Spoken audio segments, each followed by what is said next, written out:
So the reason that I think you're such an interesting character is that you are talking about these edge, right on the chaotic edge where you're creating new things, you're in the internet, and yet the article that we started this whole interview talking about, the Plan B, is almost like a back to the land movement. It's definitely a reverse of course and saying, get back to your community. Where did you come to this? Why is this the conclusion you're reaching as you age into retirement? Yeah, this is actually the group work of a bunch of people. This is not my sole invention by any means. The GameB community started in 2013. It was about 30 people initially. Now it's probably 30,000. And there's ongoing dialogues. And by the way, it's GameB, not Plan B. People GameB. make that mistake a lot. In fact, I believe the article you're talking to is called "A Journey to GameB." It's on Medium. And it lays out at least my version of GameB, and other people have different versions. But it is interesting that we are all converging to similar takes, which is, despite the superlinearity of things like income and patents, we've concluded that life in the big city is got more negatives than positives. Because while we may create a few more patents, we're also consuming a lot more of the Earth's resources. We're living in a way that's not in touch with our basic human nature. We're separated from the land and the water and the plants. We're not getting our food from our own productions or the productions of our friends and neighbors who we might be trading with. It's coming through this great industrial agricultural model, which is a miracle. It's figured out how to save 8 billion, feed 8 billion people. But an awful lot of people are just eating the worst kind of, industrial food.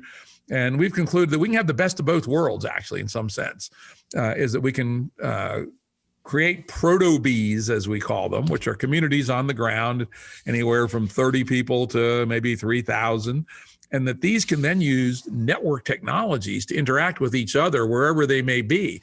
And so you have the best of both worlds. You have a wonderful life in a beautiful, intact community, and yet you're in touch with the real world economy and other proto-bees.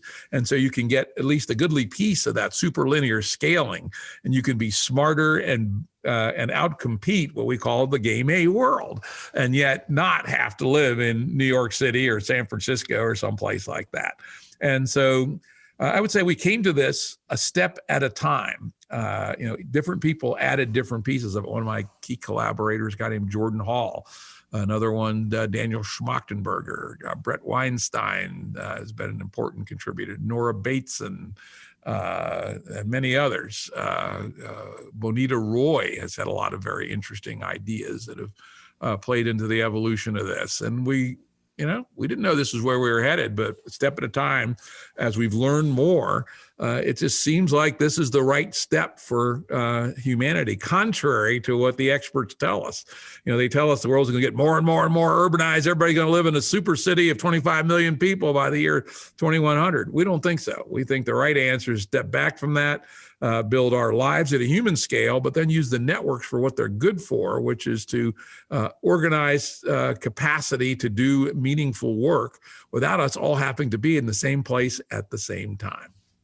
I am so enthralled with this idea. And in fact, so I run my own network, or I'm with a group of people that are running a network, and we've started doing exactly this thing. So just last night, we had two guys that run their own cattle operation, and they did an entire presentation on how to slaughter a cow.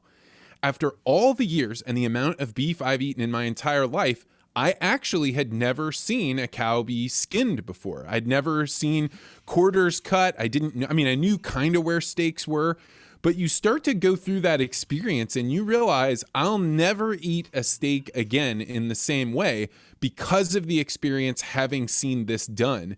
And I think that it does put you in touch with something far deeper about yourself as a human to be around those things. But I myself can't just go get that information from zero. I have to have other people in my network that have that knowledge in order to be able to get it and share it.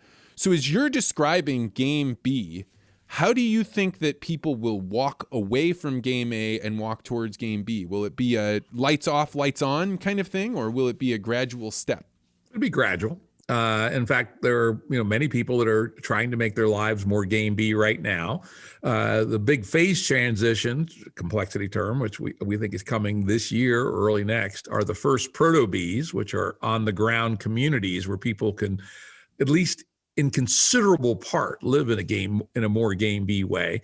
But we're not utopian hippies. We've seen that, been there, done that, right? Doesn't really work.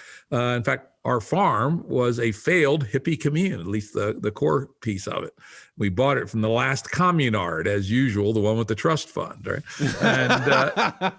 And they had not clue one. And we know how hard farming is. And if you're going to grow your own food, you got to make a real serious commitment to it. And it's frankly not for everybody. And so a proto-B may only have 5 or 10% of the people involved in agriculture, but that's enough. You can produce all the food you need with 5 or 10% of the workforce, as long as you use smart farming techniques and people who know what they're doing. But we would expect people on proto-Bs to continue many of them, to work in the Game A world. And we believe we can actually outcompete them. We call that parasitizing Game A, right? Because we think that people who are living in a good place, who are not stressed out by status through stuff, whose kids are being well taken care of by built-in daycare and really good high-quality education, and just a generally high-quality life, we're actually going to be able to do better work. And because they're living inexpensively, because they're not into status through possessions, they don't need to make as much money as the poor fool living in San Francisco. And so these Game B technology companies are going to be able to outcompete the Game A technology companies. And gradually people are going to say, wait a minute, why should I work for some horrendous sweatshop when I can go join a Game B venture and then maybe eventually move to a proto-B and still participate, if I want to, in the work of the world. And so we think it will happen like any good organism. It'll happen exponentially, but people won't even notice it at first. At first it'll be a few hundred, then a few thousand, a few tens of thousands, then a few hundreds of thousands, then maybe 4 years later, a few million. So you go through go through several cycles of this over a period of 30, 40 years, we might reach 500 million people. At that point, the tipping point will occur, we believe, that if we can get 500 million people seriously living the Game B lifestyle and outcompeting Game A while they're doing it, it'll be like the old Soviet Union. Game A will just collapse of its own contradictions because people will say, wait a minute, why are we doing this? This is a hell of a lot better way to do it. That's basically what happened to the Soviet Union. Thanks for checking out this podcast short. If you like this interview, make sure you hit the like and subscribe button and hit that bell so you always get notified about this podcast. And if you're really interested in conversations like this, you may want to consider joining the Articulate Ventures Network. To find out more, go to network.articulate.ventures.